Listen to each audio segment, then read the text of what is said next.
Барлықтарыңызға сәлем. Менің арнама қош келдіңіздер. Бүгін біз маковый пирог дайындап үйренетін боламыз.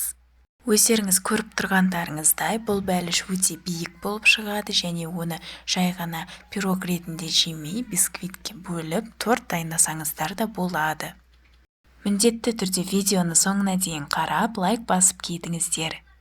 Егер сіздер макты ұнататын болсаңыздар, онда осы бәліштің сізге ұнайтынына 100% сенімдімін. Ең алдымен өзімізге оңай болу үшін форманы дайындап қоямыз. Мен формамның астына фольганы төседім.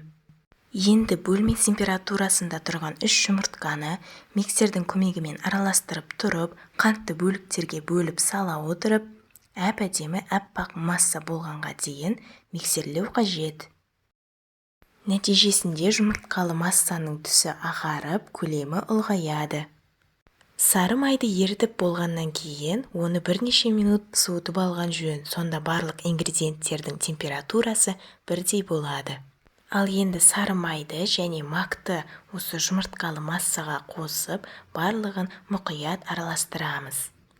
Бөлек ыдыста тұрған ұн мен қопсытқышты қамырға 2 немесе 3 бөлікке бөліп саламыз. Ұнның түйіршіктері шықпас үшін мен қамырды силиконды күрекшенің көмегімен астыдан жоғарыға қарай араластырдым.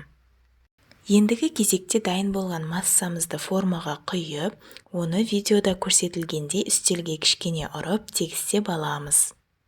Пирогты алдын ала қызып тұрған пеште 170 градуста 40 минут шамасында пісіреміз. Бәліштің піскендігін ағаш таяқшаның көмегімен тексереміз және оны формадан пышақтың көмегімен шығарамыз.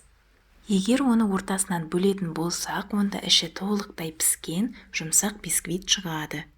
Бұл пирогтың құрамында мак болғандықтан, ол ауызда қытырлап, бәлішке ерекше дәм береді. Міндетті түрде дайындап көріңіздер және өз ойларыңызды комментарийға қалдыруды ұмытпаңыздар. Видеоны соңына дейін көргендеріңізге рахмет. Келесі видеоларда көріскенше.